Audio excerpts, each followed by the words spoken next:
Culture et société. Bonjour Anaïs. Bonjour Marie. Bon Anaïs, le 10 décembre prochain, ça va être la 25e édition du Gala Québec Cinéma. Et là, on apprend que le film Viking domine le palmarès des nominations pour ce gala. Exactement. Un gala qui sera animé par J.D. Temple. Je vous rappelle qu'il sera diffusé sur Nouveau parce que Radio-Canada avait décidé de débrancher ce gala qui avait plus ou moins de code d'écoute. Donc là, on s'est dit, on va vraiment essayer une nouvelle approche pour aller chercher un nouveau public.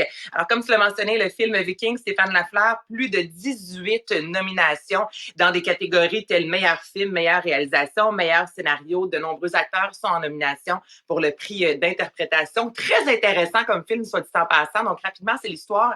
On va envoyer des astronautes sur, exemple, la Lune. Donc, on se dit, on va prendre leur alter ego, on va prendre des gens qui leur ressemblent et on va les mettre dans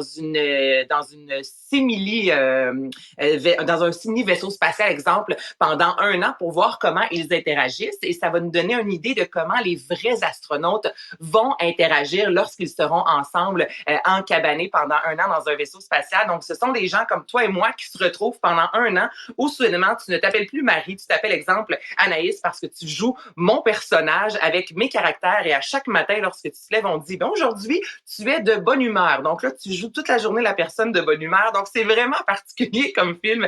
Excellent film. OK? Donc, vous devez absolument le voir. Sinon, Babysitter de Monia Chokri, son 2e long métrage récolte 14 nominations. Et les autres films qui se démarquent le plus, Les Chambres rouges de Pascal Plante et Le Plongeur de Francis Leclerc. Donc, dans la catégorie prestigieuse, la plus prestigieuse, je dirais meilleur film, Arsenault et Fils, Babysitter, Falcon Lake, Le Plongeur, Les Chambres rouges, Noémie dit oui, ainsi que Viking. Et l'Iris Hommage cette année sera remis à Rémi Girard pour l'ensemble de sa carrière. Est-ce que j'ai besoin, je pense, d'expliquer qui est Rémi Girard?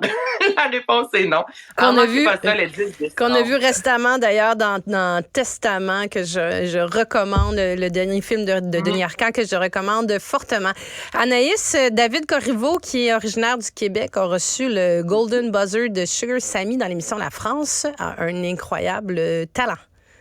Exactement. Et lorsqu'on parle de Golden Buzzer, ça envoie en fait le candidat directement en demi-finale. Et là, je vais vous faire entendre l'extrait, mais avant, je vais juste vous expliquer. Donc là, imaginez-vous, il est sur scène et il y a de l'imitation, mais il y a également un procédé technologique. Donc, il était sur scène, il y a une caméra qui est approchée de David très près et en le filmant, ce qui était à l'écran plus haut que lui, c'était, il a emprunté en fait les traits de Sugar Sammy. Donc là, on entendait on voyait plutôt Sugar Sammy avec la voix de David Corriveau et David Corriveau, lui, reprenait Céline Dion, imitait Céline Dion. Donc, on avait clairement l'impression que Sugar Sammy, finalement, nous chantait du Céline. C'est vraiment particulier. J'avais jamais vu ça de ma vie. Je pense que je suis pas la seule. Donc, je vous fais entendre un extrait.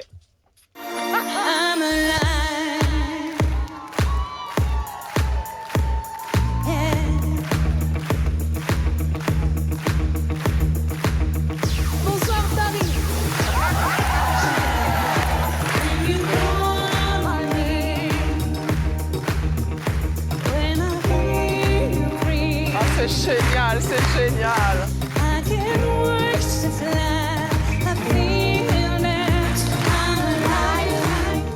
Donc là, c'est David Corriveau qu'on entend.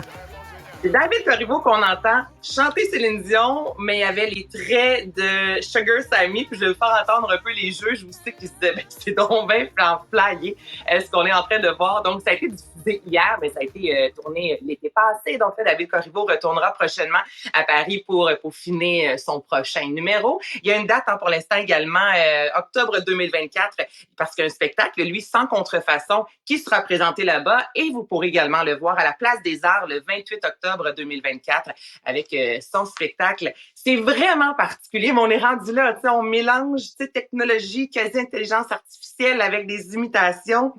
On s'en va dans cette direction-là. Ben, parlant d'intelligence artificielle, Anaïs, une nouvelle qui a piqué ma curiosité, c'est une biopic animée, justement, qui va utiliser l'intelligence artificielle pour faire revivre Édith Piaf. Emportés par la foule qui nous traîne, nous entraîne, écrasés l'un contre l'autre, nous ne formons qu'un seul corps. Et le flot sans effort nous pousse enchaîner l'un et l'autre, et nous laisse tous deux épanouis, enivrés et heureux. Entraînés par la foule qui s'élance. Donc, cette année, moi, j'ai de la difficulté à entendre ça sans avoir envie de chanter dans Tu pars bien notre journée avec tes extraits musicaux. Ben là, moi, je suis là pour ça, apporter du bonheur et là, dans la plupart du temps, je vous dirais. Donc là, Edith Piaf, cette année, en fait, ça va marquer les 60 ans de son décès. Donc, c'est quand même Warner Music qui en a fait l'annonce. Alors, ce sera un biopic, donc on va revivre la vie de Edith Piaf, mais de façon animée grâce à l'intelligence artificielle. Donc, ce sera la voix de Edith Piaf qui nous racontera, qui va nous raconter sa vie et on se base sur des images d'archives d'elle qui datent de plus de, il y a 70, même 80 ans. Et on a évidemment plusieurs audios également de sa voix. Donc, c'est assez particulier.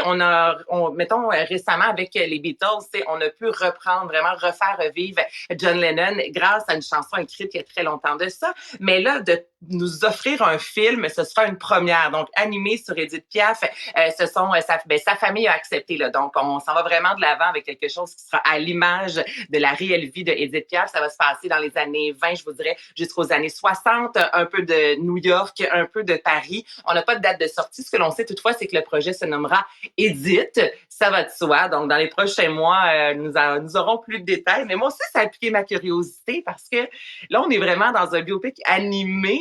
J'ai hâte de voir. J'ai très hâte de voir.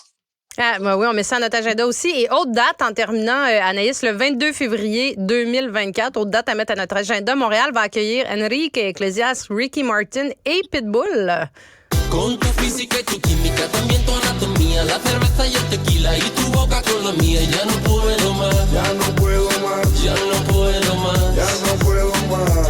Con esta melodía, tu color, tu fantasía. J'ai fait ce passage au Québec il y a environ un mois de ça. Puis, ben, écoute, la foule était en délire. C'est soivé. Hein? Je pense que tu peux pas aller voir ces trois gars-là au Centre-Bell sans avoir envie de te déhancher un peu. Là, hier, ils ont annoncé 18 nouvelles dates. Donc, ils seront de retour au Centre-Bell.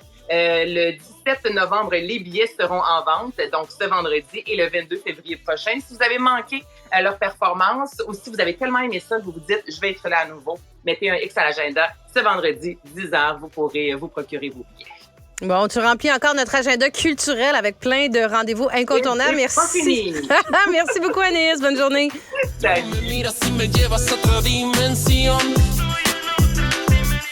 Tus latidos aceleran a mi corazón. Tus latidos aceleran a mi corazón. Qué ironía del destino no poder tocarte, abrazarte y sentir la magia. L'émission de Marie Montpetit est aussi un balado. Écoutez au moment qui vous convient en vous rendant sur l'application ou le site cubradio.ca.